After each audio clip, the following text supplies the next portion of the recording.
This is a production of PBS Charlotte. Just ahead on Carolina Impact, we give you an insider's look at air traffic control changes at Charlotte's International Airport that could make things even busier around here.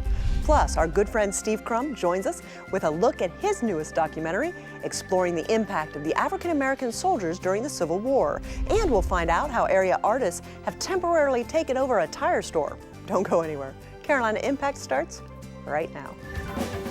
PBS Charlotte presents Carolina Impact, covering the issues, people, and places that impact you. This is Carolina Impact. Good evening. Thanks so much for joining us. I'm Amy Burkett. Flying in and out of Charlotte Douglas International Airport is a constant game of hurry up and wait. It's the second busiest airport on the East Coast, the sixth busiest in the country, and always planning and building new concourses and runways and parking decks to keep up with all that growth. But it's the changes you can't see, new cutting-edge air traffic control changes, that could make Charlotte's airport even busier. Carolina Impact's Jeff Saunier joins us from the airport with more. Well, Amy, with the promise of more flights and fewer delays, plus safer skies, this new air traffic control system at Douglas Airport sounds like a good idea for the airport, for the airlines, and for airline passengers. But airport neighbors are wondering, what about all the noise? 030 intercept 179 Wisconsin. It's the voice in every pilot's ear. American 873, turn right heading 300. Right 300, American 873. With information every pilot needs. We're going down to 6,000 and back to 170 on the state, plus check 5142. It's in that airplanes in the night sky like shooting stars. But now the FAA says for Charlotte there's a better, faster, safer way. Rather than me talking to you about where you're going to fly, I'm texting the information directly to your flight management system. Let's say it's a bad weather day here at the tower. And right now, if an air traffic controller wants to talk to a pilot and redirect because of some weather changes, they have to do that just by talking to them. That can take 6 or 7 minutes. 330, join 36 left, American 873. Wisconsin 3906, ready speed at 210, then send them maintain 5000. This will be a text message mechanism of doing that. That'll take about 30 seconds. So, why Charlotte? Why are we here in the Queen City? The FAA's answer is a program of high-tech improvements known as NextGen that they're launching at Charlotte Douglas International Airport over the next 2 years. North Carolina holds a special place in aviation history as being first in flight. And now Charlotte is leading the way once again with NextGen. It's designed not just to make communication between pilots and the tower more clear, but also to make routes between CLT and other cities more direct, and to make jet traffic on the ground at Charlotte Douglas more efficient. So these ticket-buying Charlotte passengers can save more time. Which means that rather than sitting on the tarmac, you can sit in the terminal, or you can leave later. And so my flight to DC today, which is an hour and 24 minutes, only 55 minutes of that is actually in the air. And so you can take that time and give that back. For the airport, NextGen is also a way to get more flights in and out of Charlotte without spending millions on more taxiways, which keeps Charlotte's biggest airline happy too. For us, it's a very complex airport because of the physical layout, and it's when you're running a lot of airplanes in and out on the ground at the same time, sometimes the surface environment is not as efficient as we would like it to be. But a more efficient NextGen Charlotte Airport also means a busier airport. And airport neighbors worry busier just means noisier. Can we pretend that airplanes in the night sky like shooting stars? I've lived here for many years, and I've not noticed a difference at all over the years. It's always loud. Elizabeth Brizendine can hear the planes and see the planes through the treetops on her daily neighborhood walk just a mile from the airport's center runway. And she's wary of what's happening near other NextGen airports. The LA Times, for instance, reports big increases in noise complaints near the San Francisco airport, from about 5,000 in 6 months before NextGen to 147,000 in the same 6 months after NextGen. That includes 1 month alone with 62,000 complaints. But the FAA predicts that won't be the case here in Charlotte, that more flights won't mean more noise. since the airline with most of Charlotte's service also touts having the most modern equipment flying that service. We're ready for our close-up with more new planes than any other airline in the world. So they're going to have a fleet of 9 and 10-year-old and less aircraft. All right, they're going to be much quieter than the aircraft were several years ago, much quieter. With all due respect, I'm sure those that are in the rooms building the technology and planning it all out, that's probably a lot of truth to that. But as a resident that lives nearby an airport, I have not noticed any sound or noise diminishing at all. Could we pretend that airplanes in the night sky are like shooting stars? By the way, the FAA wanted to make one thing particularly clear about this new air traffic control system coming to Charlotte. They say, unlike driving a car when it's unsafe to be texting, they say for pilots, looking at a screen in front of them in the cockpit while flying is perfectly safe. In fact, they say it's even safer since most of the information that pilots are getting is coming from screens in the cockpit already. Amy? Thanks so much, Jeff. Nationwide, the FAA estimates its next-gen project will cost customers and airlines $1 billion a year for 20 years. They've invested about $5 billion in the project so far. And they add the next-gen changes here will give Charlotte's airport the most advanced flight control system in the world. Joining me now is Jack Christine, Deputy Aviation Director of Charlotte Douglas International Airport. Jack, thanks so much for your time. Thank you for having me. I appreciate it. You know, I'm a fan. I've just got to go out there. I've done quite a bit of business traveling this year, and to be able to get places directly, it's always busy, but it seems like everyone knows what needs to be done to get people in and out efficiently. But we're taking it to the next step with this next-gen system. Help people understand just what it really means. Well, there's a lot of components to next-gen that you'll hear the FAA talk about, but specifically what's happening in Charlotte are 3 components that the FAA is working on, and we're actually helping partner with a couple of those things. And the goal is to try and create a very efficient and safe operation for the airport. These changes give improvements that go far beyond the Charlotte area.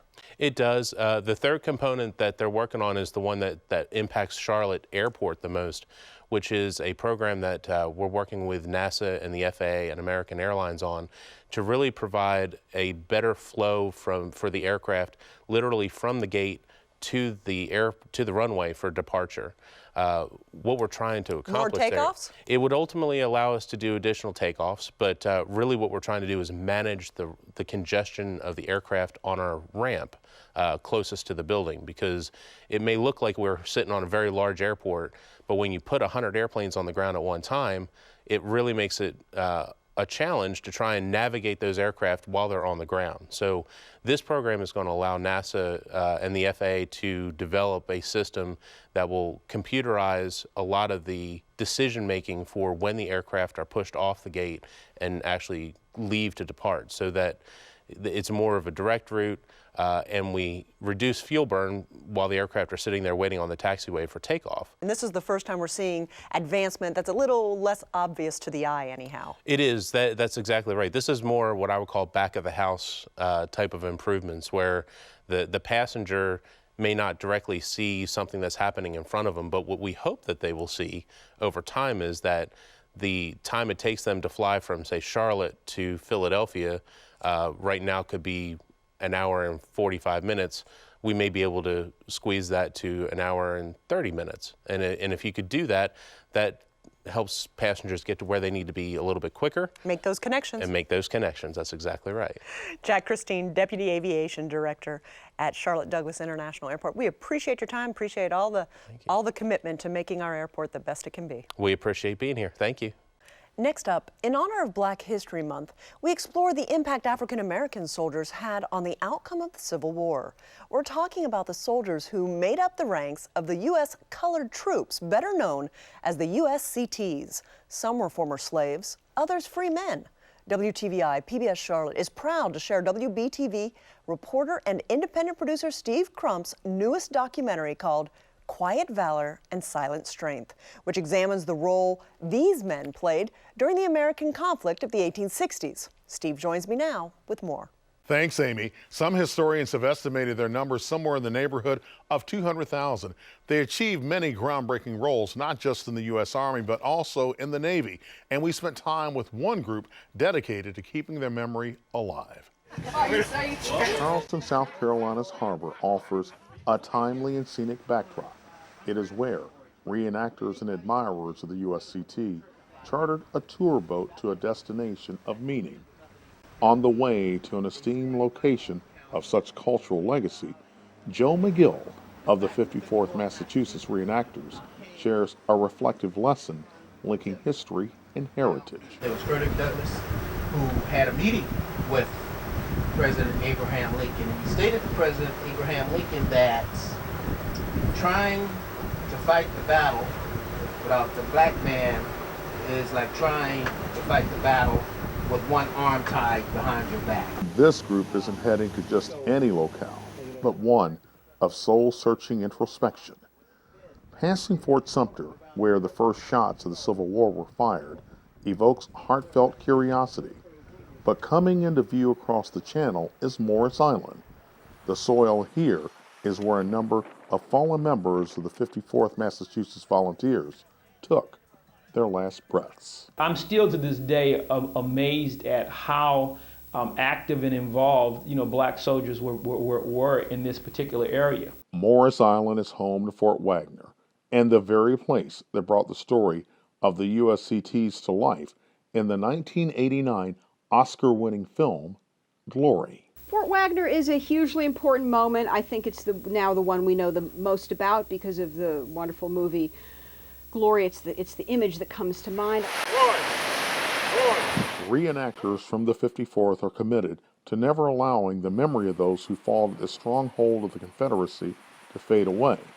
That's why tributes are held every year on this island. We know more about the men of the 54th because most of those men were educated prior to the Civil War. They could be educated. It was legal for them to be educated. While the recollections of artists at Fort Wagner reveal heavy fighting, historians say battlefield accounts spell out the fact that African American servicemen were the first to charge the fort. The 54th Massachusetts did not include former slaves.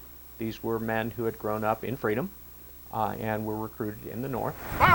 A salute of gunfire, a wreath of remembrance, and the refrain of this defiant spiritual inspires reflection during a somber occasion. And before I'll be a slave, I'll be buried in my grave and go home to my Lord and be free. The visit to Morris Island didn't end their mission. Reenactors representing Company I at the 54th had one more stop to make in Charleston. Company, rest on arms, march! In June of 2015, 9 African Americans were slain during an evening of Bible study, including the congregation's minister, Clemente Pinckney, at Mother Emanuel AME Church. Having a presence at this place of worship seemed only fitting for those who honor the 54th Massachusetts Volunteers. The Charleston 9 also holds a very special place in their hearts. They were sacrificial lambs for the cause of justice and freedom. Thanks, Steve, for sharing that clip with us. Help us understand a little bit. There's so much to learn by tying the past with those present situations. You know, I think in a lot of respects, especially with the situation at Mother Emanuel Church, those people in Charleston, they felt just a connection, and it was very moving to get off a boat and then go down to John Calhoun Avenue in Charleston and see what they did in front of that church. And that was very touching in terms of them showing reverence for the people who lost their lives back in June of last year. Help us understand just how large a numbers are we talking beyond the impact of the soldiers from Carolinas? Well, you know, again, nationally, some historians have put the number right at 200,000, but these were people that fought everywhere in terms of the actual units from Rhode Island to Louisiana. At the end of the Civil War, there were 18 African Americans to win the Medal of Honor. So in that regard, those are some of the facts that you don't necessarily get in your high school history books. And it really is great how you're able to make history come to life in these documentaries. Steve Crump, we appreciate you sharing your stories with us. All right, thank you. Quiet Valor and Silent Strength airs on PBS Charlotte Tuesday, February 16th at 8:30 and will rebroadcast Saturday, February 20th at 5 p.m. Well, we've all heard the saying, when life hands you lemons, make lemonade. Well, our next story is about a Charlotte man who has lots of experience with that. He overcame a difficult childhood to become a successful businessman and United States ambassador. I consider it such a personal honor to call Mark Irwin one of my friends. Carolina Impact's Jeff Rivenbark shares his personal story with us. There you go. At age 71, businessman and United States Ambassador Mark Irwin stays busy, but he sets aside everything to spend time with his first and only grandson. We're going to discover a lot of things together, aren't we? Mark hopes Thomas has a normal and happy childhood, which is something he never had. My little buddy. Mark's grandfather was Charles H. Freeman, a successful businessman and oil baron in West Virginia during the early 20th century. My family had great wealth. My mother, unfortunately, had some mental issues and alcohol issues. Born in 1944, Mark never really knew his father. His mother was a socialite who battled depression and eventually squandered her inheritance. And so as a child, I was raised in a difficult environment. And by the time I was a teenager, the wealth was gone. So I went from riches to rags. During 10th grade, Mark was expelled from school and got into lots of trouble. In 1961, he was charged with forging checks on his mother's account. And she called the law, and it was the best thing that ever happened to me. Mark was given the option of going to jail for 4 years or joining the military. I went in the Air Force, and they taught me about discipline and self-discipline. When he got out of the military, Mark was determined to do something with his life. My vision was that I wanted to restore the family's wealth and reputation. While taking classes at the University of Tennessee, a young woman caught his eye and captured his heart. He was this wild young man that came bopping in and saying, "Hi, my name is Mark Irwin." And I'm thinking, oh man, I don't know about this guy. Mark and Joan fell in love and married in 1968. There is no question in my mind, I married way up. She has just been the absolute best partner anybody could have, especially somebody like me who has a bit of a wild spirit to him and was a bit rebellious. Some people might think I still am. The Irwins moved to the Charlotte area in the late 1970s to start a real estate investment business. And in the 1980s, he and John Crossland Jr. formed Crossland Irwin Associates. He and I made a lot of positive changes in the landscape of Charlotte and North Carolina. He served 2 positions under President Bill Clinton's administration, including an appointment in 1998 as U.S. ambassador to 3 countries. I had a regional embassy down in the Indian Ocean off the east coast of Africa, Mauritius, Seychelles, and Comoros. A democracy, a Marxist-Leninist regime, and a military dictatorship. A number of photos show some of the national and world leaders Mark and Joan have met over the years. Mark attributes much of his success to having great mentors. My mentors go back to my grandfather. His stories represented my first mentoring. Just reading about him from the newspapers and hearing the lore within the family. Then I've had mentors like Bill Clinton and John Crossland and John Bell. One of his best friends was an actor who played the TV character everybody loved to hate, J.R. Ewing. Larry Hagman was a dear friend before he passed away. He gave me his Scottish kilt and the jacket and so on, the whole uniform, because he knew I was a Scot by heritage. That's a great reminder of the fun times he and I had together. Mark is also great friends with artist Bob Timberlake. He and I have written 2 books together, and he has been a great influence on me, just a wonderful guy. Mark and Joan have raised 2 daughters who have given them 3 granddaughters and a grandson. Perhaps the hardest thing they faced during their 47-year marriage was Joan's cancer diagnosis in 2015. Because we didn't know, how it was going to turn out. They say their faith and prayers from others kept them going. I'm just so blessed. Her latest reports have been positive. Today, Mark spends his time running his company Irwin Capital, writing books, and practicing his golf swing with his lab Dolly, who's never far from his side. I like to golf. My game is not getting better, it's getting worse, but It's still just a game.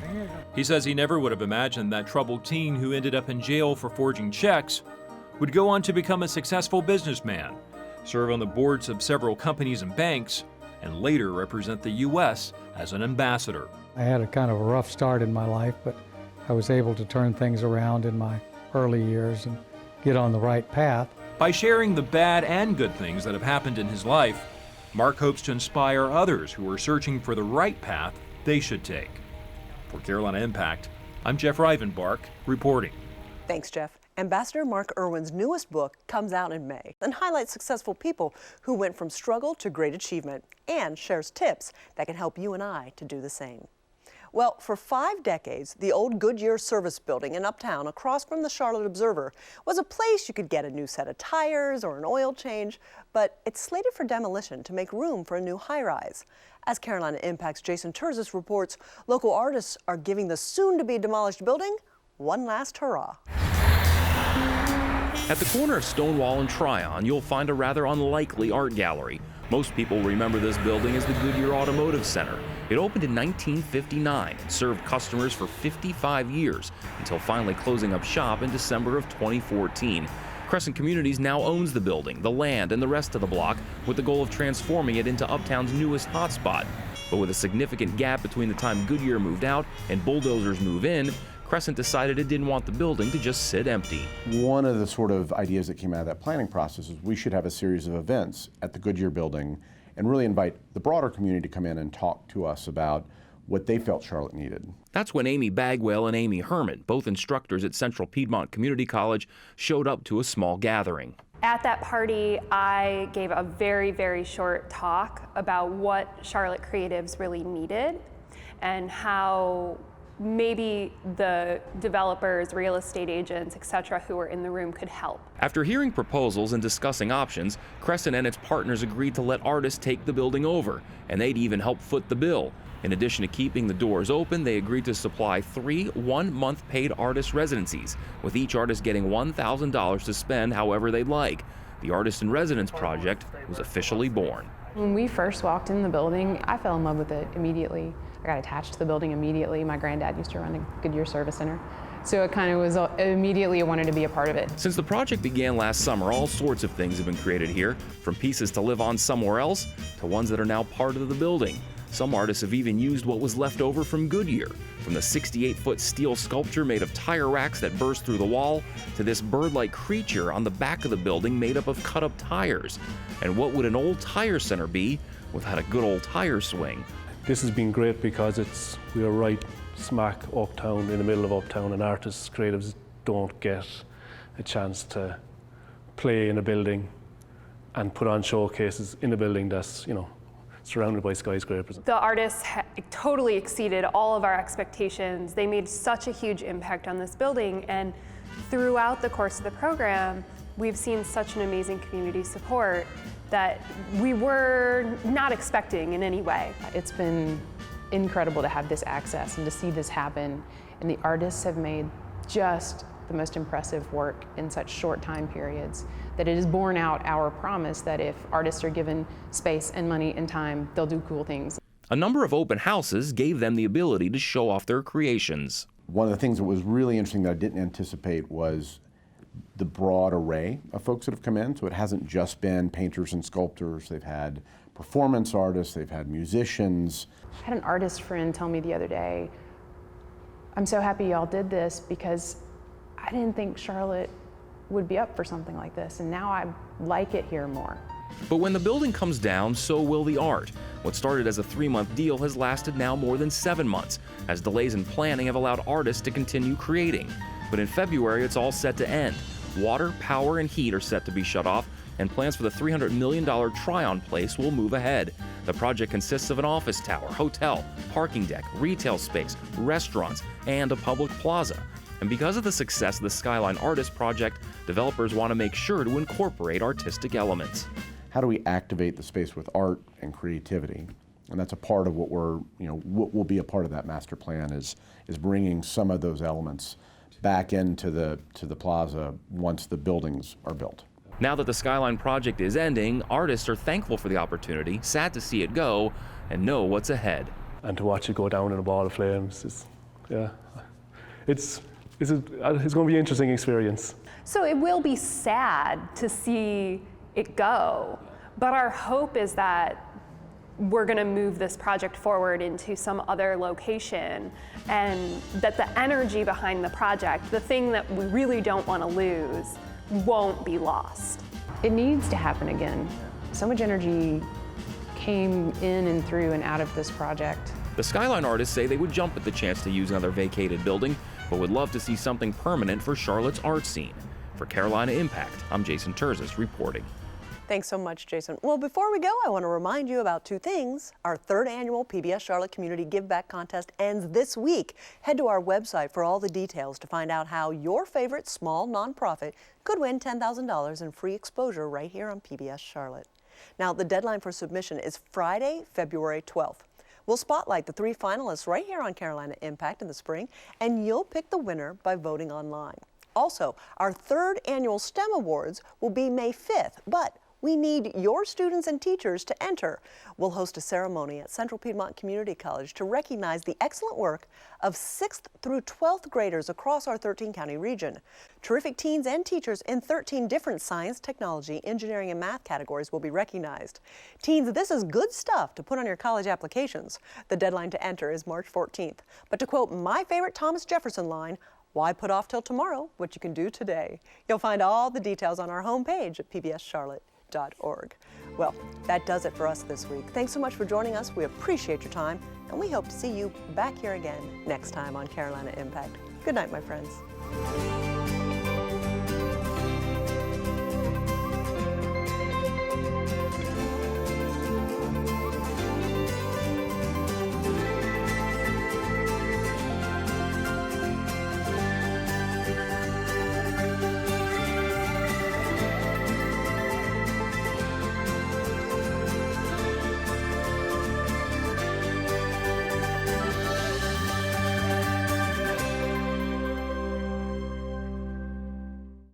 A production of PBS Charlotte.